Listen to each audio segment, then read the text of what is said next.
Hare Krishna, Namaste, chapter 18, which is entitled as Sannyasa Yoga.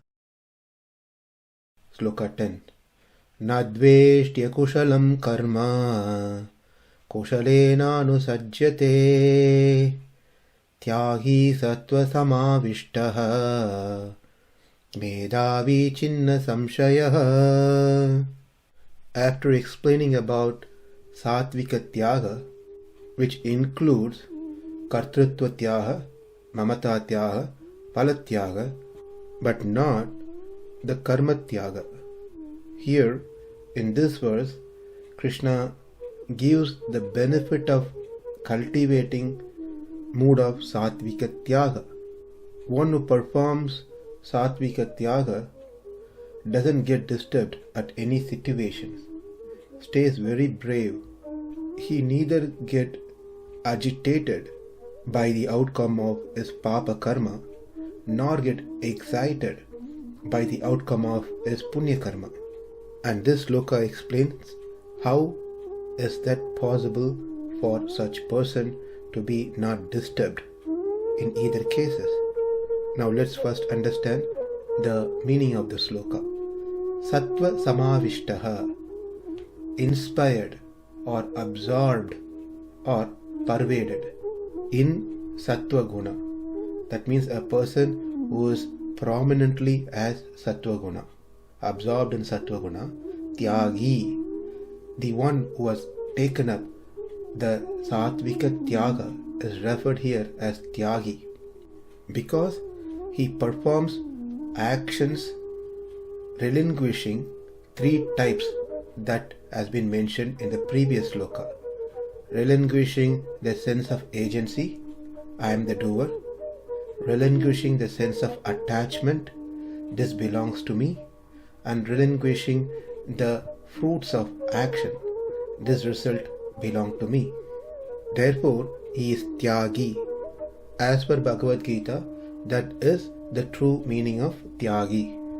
There could be many people referred as tyāgī for various other reasons.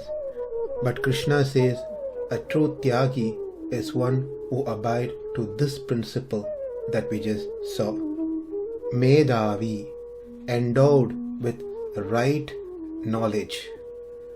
Yathavastita jnana, who can see things clearly, see the reality.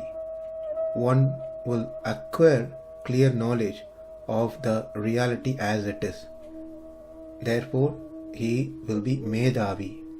He is medhāvī because whatever he learnt from his acharyas, gurus, preceptors will stay imprinted in his memory. He will not forget. He will not be befuddled, confused by anything. He is quite clear with his understanding. Chinna-saṁśayaḥ, with all his doubts removed. He doesn't have a doubt what is meant by renunciation, whether it is renouncing the karma or whether it is renouncing the phalam, the fruits. He is quite clear in his understanding. There are people sometimes take up a path and they are still not clear whether they are on the right path or not. They have doubts.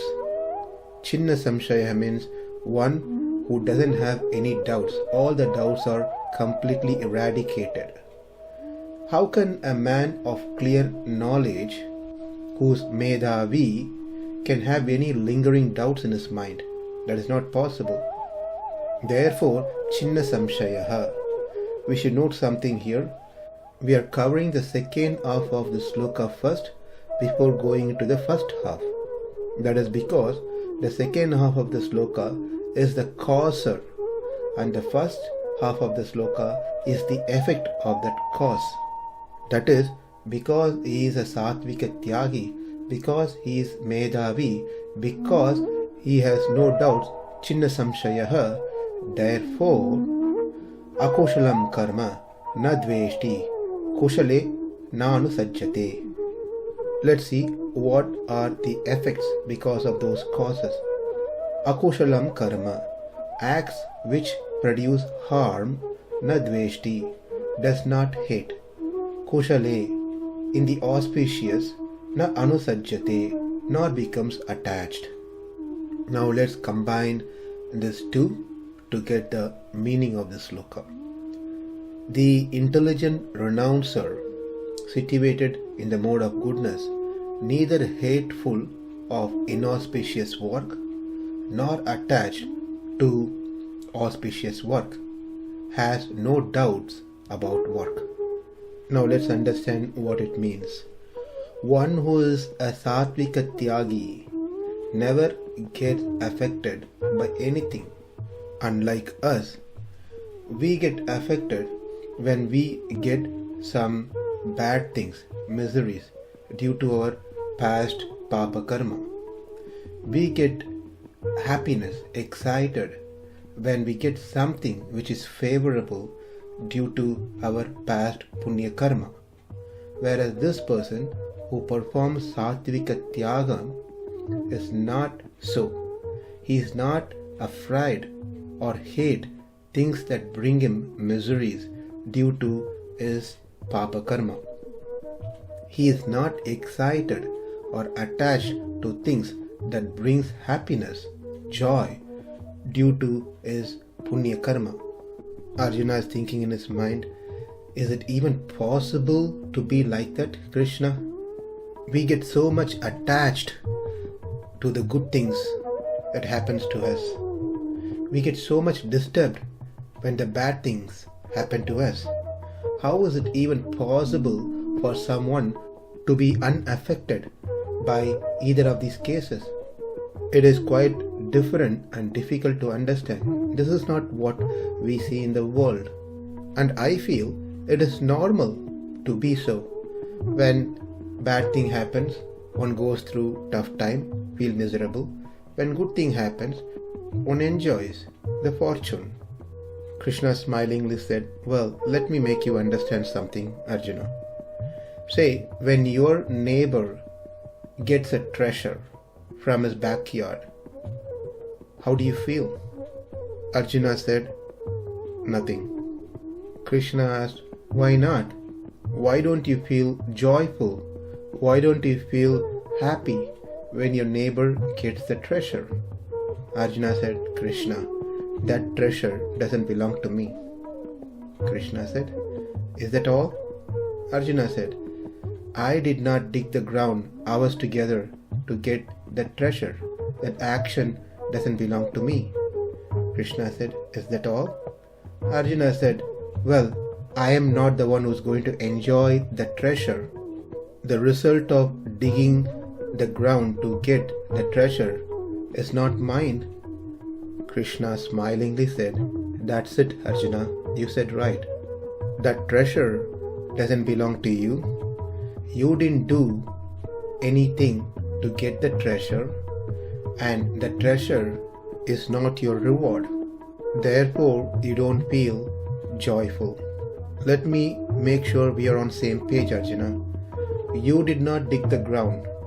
You did not put the effort to get the treasure. So you are not the doer. Am I right? Yes. The treasure that was obtained doesn't belong to you. You are not the proprietor. Am I right? Yes. Since you are not the doer, since you are not the proprietor, the fruits of the treasure is not yours. Am I right? Absolutely, Krishna. Why do you even ask these questions? It's obvious, Krishna. Well, there's a reason why I asked you, Arjuna. Because you asked, how is it even possible for someone to be so balanced when unfavorable or favorable event happens in one's life? And the answer lies in your response that you just gave to me. Arjuna had a question mark on his face, not sure he understood what Krishna says. So Krishna further explained to Arjuna, whatever I said now, with an example of your neighbor getting a treasure, keep yourself in that position. When you receive a treasure, think the same way like how you thought for your neighbor. I am not the doer. When you do an action, this action doesn't belong to me. when you perform the action. The outcome is not mine when you do an action to retrieve or receive the reward. Is this not what I told earlier? How one should perform sattvika tyāga? When you don't feel any pain or pleasure when someone else goes through certain things, in this case your neighbor, likewise when it happens to you, you will feel the same, provided you do tyāga mentioned in the previous sloka, that is sattvika tyāga. Arjuna, when good things happen, be prepared not to derive happiness from it, not to get entangled in that joy. Just leave it. Think that it is just because of the sattva guna. That's it. Arjuna asked, why should I leave it? Krishna said, well, that joy is just going to be there for few moments, few hours or few days. After that, that is gone. There will be some unpleasant events that will come upon you. At that time, you should be prepared to give up those emotions as well. If you don't practice to give up the pleasure that you get because of sattva guna, because of your previous punya karma, then you will not be able to give up the distress that you get because of your previous papa karma. If you say, well, I will not be able to leave the happiness that I get because of my punya karma, then you should also be prepared to do the same thing and accept to suffer for your papa karma. Do not blame anyone at that time. So Arjuna, my advice is, don't enjoy the results of your punya karma. Let it pass through. And likewise, don't be depressed due to the results of your papa karma. Let it pass through. When you're doing good with your health, with your family, with your financial situation, with your job, etc., think that it is simply due to my good karmas. And when your health is suffering, when the family is suffering, when the job is in problem, when there is a financial situation, think that it is due to your previous bad karmas. Don't get entangled with each of these moments. And that is only possible provided you perform sattvika tyāga with the triveda tyāga. I am not the doer, I am not the proprietor, I am not attached to the result. Arjuna said, Krishna, it is me who's doing the work. This job is mine and I am getting reward. So how do you say that I cannot think like that? Krishna said, well, I have already explained this in previous chapters. Nevertheless, I will say that again when we go further into this chapter. You will realize that you are not the doer, you are not the proprietor, and the result actually doesn't belong to you. Then Arjuna asked a very interesting question. If Triveda Tyāga that has been mentioned is what going to benefit one, not the Tamasa Tyāga, not the Rajasa Tyāga, can I do Triveda Tyāga for the bad actions? Meaning I do some bad action and think I am not the doer, I am not the owner, I don't want to be rewarded with my action.